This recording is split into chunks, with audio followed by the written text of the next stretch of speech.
How are you going to be affiliated with the, yeah, you can hold that, pass that around. How are you going to be affiliated with the programming of this? I think your job is doing the programming. It's going to be kind of tough, scheduling everything. Yeah, I handle the youth programming, and I'll work with the aquatics and fitness director to make sure that we can get, for the summer camp and the after school, that we have time to get the kids in the pool and up in the group exercise studio doing some Zumba or yoga or some good gross motor activities. Definitely we want to incorporate it into all of our programs as much as possible to get people exposed to, especially the swimming aspect of it. So. Jill, you're the ED, Executive Director, so you got to see it all. And then the whole weight falls on your shoulders, meeting with the board of directors and your staff and everything else. What do you think, what do you see down the road, some of the hurdles that you have to come across?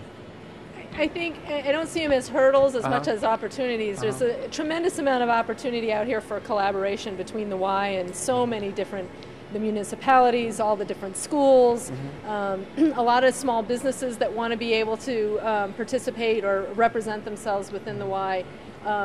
We have a lot of opportunities, I think, to reach out into the community and touch a lot of people that wouldn't normally think about even using the Y.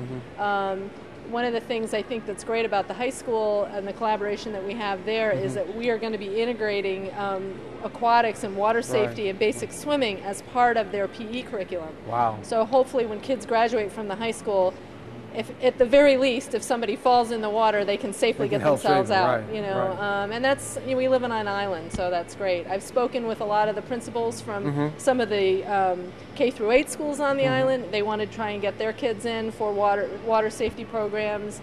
A lot of the special needs students, especially those kids that are really handicapped. This is great therapy. We do have, a lift that we can get handicapped persons in and out of the pool. We will have our adaptive playground outside.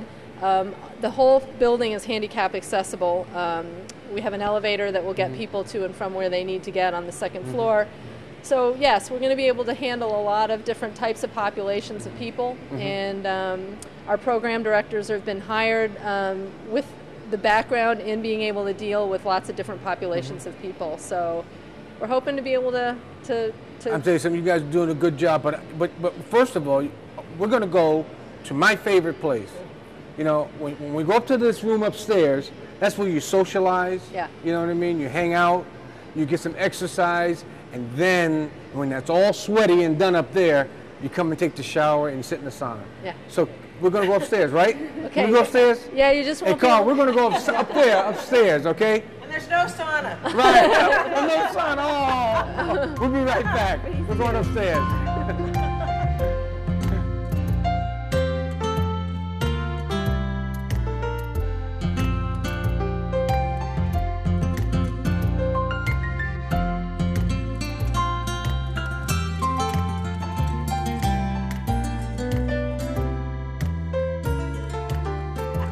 And welcome back. I'm on the machine that's going to make me thin again. This is my favorite place, and we're up here in the gymnasium. I didn't realize that all this equipment was in place here. You could probably hold 100 people up here and have a great party, just exercising yourself to death. And every piece of it came up the elevator. Can you believe it? That was quite a feat. Let me ask you something. In this program, who is going to direct this type of stuff? Because there are going to be people that come and they're not going to know how to use the treadmill or the bicycles or this, that, and the other. Who's here to tell them that? Let me get up here. We have our fitness and wellness director that's going to be starting tomorrow, and he will be coordinating the staff that will be up here that will supervise the center, give people orientations on the equipment, let people try things out, show them how to use the touch screens, give them some ideas as to how to use the strength equipment. And then he will also oversee the group exercise classes and the schedule for that, so people will know when they can come and participate in group X classes. Now, we do, behind this wall over here, I know there's a big room for jazzercise. They used to call it jazzercise years ago. Yeah, they don't call it that. They don't call it that anymore. What do they call it? Well, they've got Zumba and you got steps. What is it?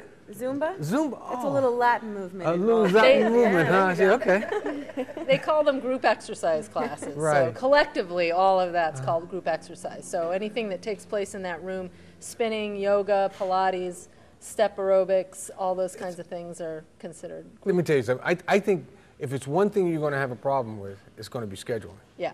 Because this thing is so fine. It's so everybody's going to want to be here at the same time for a long time. Right. And we're going to have to get scheduled in. So, you know, really myself, I'm probably a 9 o'clock member. So at 9 o'clock in the morning, I'll probably show up, you know, and do my thing until about 10:30, and then I'll leave.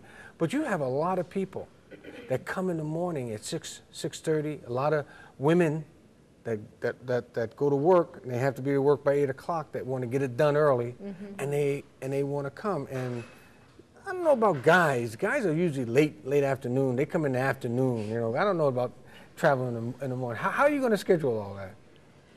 Well, we have some basic scheduling already being done, and a lot of that is going to be started out with when we have our grand opening. We'll be having staff in place that will give out the schedules and answer questions to people about that. But then as we go and as we see what the needs of the members and the trends in terms of when our busy times are, and that's going to be seasonal, obviously. It's going to be different in the summer as it will be in the fall and winter. We will be adjusting our schedules as well as our hours of operation and our group exercise schedule to accommodate, you know, when the needs of the community and the needs of what's you know, what the people want, really. I mean, we have one group exercise studio, so we're not going to be able to do it all every hour of the day, but we certainly will be able to take suggestions from people in the community and then start integrating those into our scheduling. Okay, you know, one thing, I know you can hear the noise downstairs of drilling, and people are trying to run around, trying to get everything done, and we have probably about 2 minutes to go. I want to talk a little bit about on the development side, because I think that when I say development, I think it's important that people know because something's open doesn't mean it's over. Doesn't mean they don't need funds to continue the program. Can you? In fact, we decided, the board voted unanimously over a year ago to go ahead with the project in spite of the fact that we hadn't raised all the funds to complete phase 1. The reason being was that construction costs were increasing, building codes were changing. Had we put the project off, it would have cost us probably another $1 million to complete it with new architectural plans, et cetera. And so, yes, we did go ahead to build it with the belief that once people saw that this was a reality, this project that's been in the making for 30 years, and feel the impact that it will have on our community, that this will be the time when donors step up to be a big part of this organization going forward. They had something that's tangible. Absolutely. Something they can touch. You know what I mean? Sure. It's not a dream anymore. The dream has come true. That's right. You know what I mean? So now, if you had thought in the beginning that, you know, I want to see it, now you see it, now pay up. That's right. And it's such a community builder. It speaks to every sector of individuals on our island, whether you're a year-round resident or seasonal, whether you're affluent or not.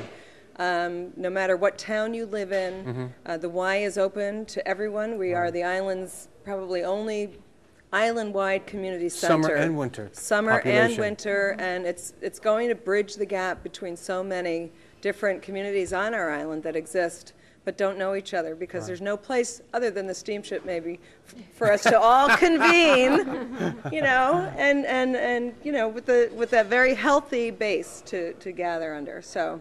Well, you know, ladies, I really, truly appreciate this. I think it's great. I can't wait.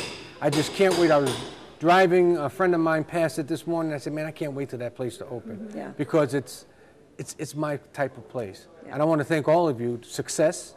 And you're doing a great job. Continue to do the great job. And I want all of you out there, audience who are viewing us, to really, truly give the YMCA all that you can to make it happen and be successful. And until next time, this is your host, Bob Tankard, from the YMCA, saying good evening.